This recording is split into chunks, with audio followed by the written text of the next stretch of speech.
Fransiyadek mamlakatda axlatlar yig'ib yashash uchun kurashgan, qiyinchiliklar, kamsitishlarni sabr bilan yenga olgan N'Golo Kante. Assalomu alaykum. Bugungi qahramonimiz N'Golo Kante. Yuragi bor inson borki, uning hikoyasini eshitsa qalbi eziladi. Siz like va obuna tugmasini bosib qo'ying, men esa boshlayman. Kante 1991-yilning 29-mart sanasida Fransiya chetida joylashgan Malmaison shaharchasida dunyoga keladi. Ota-onasi Mali immigrantlari edi va 1980-yilda ular Fransiyaga ko'chib kelishadi. Ularning oilasi juda kambag'al edi. Otasi axlat yig'ib sotar, onasi esa farroshlik qilib 9 bolani amallab boqishardi. Kante ham esini tanigan paytlaridan boshlab otasi bilan ko'chalarda axlat terishardi. Qog'oz, metal, shisha, plastik idishlarni yig'ib shularni sotib kun ko'rishardi. Kante tushgacha maktabga borar, maktabdan chiqib ota-onasiga yordam berish uchun yana axlat terishga chiqardi. Uning fikri va xayoli oilasini kambag'allikdan qutqarish edi, lekin u tushungandi, bunday yo'l bilan boyib bo'lmasdi. 1998-yilgi jahon chempionati uning hayotini butunlay o'zgartirib yubordi.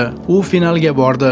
Faqat boshqa bolalar kabi futbolchilar qo'lidan tutib yoki bolboy bo'lib emas, stadiondagi axlatlarni terish uchun. U axlat terarkan maydonga qaraydi hamda qalbida o'zgacha hislar paydo bo'ladi. Fransiyaning tarkibida o'zi kabi muhojirlar ham borligini ko'radi va xuddi shu paytda unda futbolchi bo'lish orzusi paydo bo'ladi. Ertasiga maktabda do'stlariga maydondagi voqealarni zavq bilan aytib berarkan, bir kuni men ham jahon chempionati kubogini yutaman dedi. O'rtoqlari esa albatta kulguga olishadi. Kante endi ko'proq axlat sotib biroz pul yig'adi hamda o'ziga futbol to'pi hamda oyoq kiyim sotib oldi. Ota-onasi ham uning ishtiyoqini so'ndirmadi, chunki N'Goloning ko'zida haqiqiy olov bor edi. Otasi unga akademiya izlarkan, bir nechta akademiya uning kichik jussasini ko'rib olishdan bosh tortadi. Aynan mana shu paytda Parijning havaskor klublaridan biri JC Suresnes uni jamoaga qabul qiladi. Kante juda xursand bo'ldi va har bir o'yinda o'zini yaxshi ko'rsatar, hammadan ko'p mehnat qilar, belgilangan pozitsiyadan boshqa pozitsiyalarda ham jamoadoshlariga yordam berardi.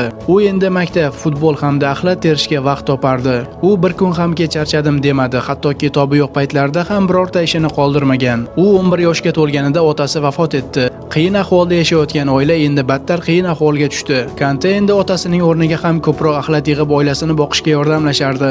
Futboldagi faoliyati yaxshi, ammo klub havaskorligi sabab unga pul bermasdi. Onda-sonda ularning o'yinini ko'rishga katta klublardan skautlar kelar. Kante hammadan yaxshiroq o'ynashga intilsa ham kichik bo'y basi sabab uni emas, boshqalarni tanlab ketishardi. U mana shu paytda umidsizlikka tusha boshladi. Futboldan ketib universitetda o'qib, birorta boshqa kasb bilan shug'ullanishni o'ylay boshladi. Ammo kunlarning birida ularning o'yiniga 100 Bulon klubi skautlari keladi hamda N'Goloning o'yini ularga yoqib qoladi. Mana shunday qilib 2012-yilda u Bulon tarkibiga qo'shiladi hamda uning professional faoliyati ham boshlandi.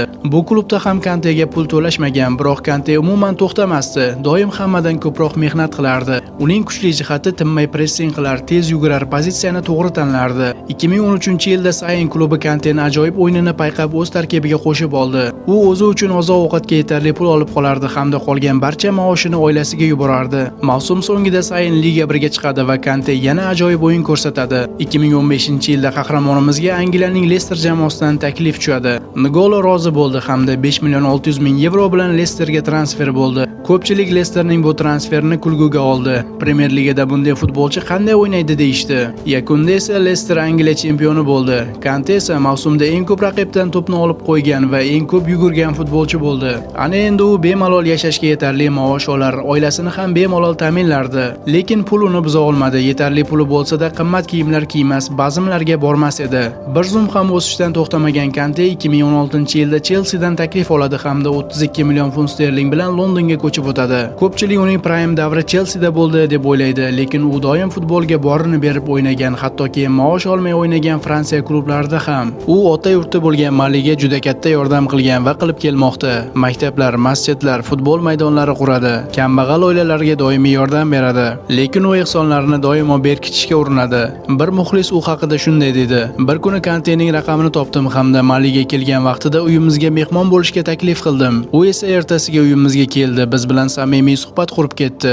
Lekin u kelmaydi deb o'ylagandim" deydi. U mana shunday e'tiqodli musulmon bo'lgani uchun ham Alloh uni doim niyatlariga yetkazdi. Oilasi haqida esa hech narsa gapirmaydi. Savol berishsa, men shunchaki futbolchiman, oilam esa oddiy insonlar deydi klub. 2018-yilgi jahon chempionatida u terma jamoadan chaqiruv oladi. U maydonda raqiblarni nafas olishga da imkon bermadi. Yakunda Fransiya jahon chempioni bo'ldi. 20 yil oldin u chempion bo'lishini aytgandi va gapining ustidan chiqdi. Uning quvonchi cheksiz cheksiz edi, biroq hamma jamoadoshlari kubok bilan bayram qilishsa, u uyalib bir chetda atrofni kuzatardi. U Chelsea 8 yil faoliyat olib bordi, 260 dan ortiq o'yinda maydonga tushib 21 ta gol hamda xuddi shuncha assist qayd etadi. Uning vazifasi raqib hujumini buzish bo'lgani uchun undagi gollar hamda paslar u qadar ko'p emas, lekin u har bir o'yinda jamoaning dvigateli edi. 2023-yilda qahramonimiz Al-Ittihod jamoasiga ko'chib o'tdi hamda hozirda Saudiya jamoasida faoliyat olib bormoqda.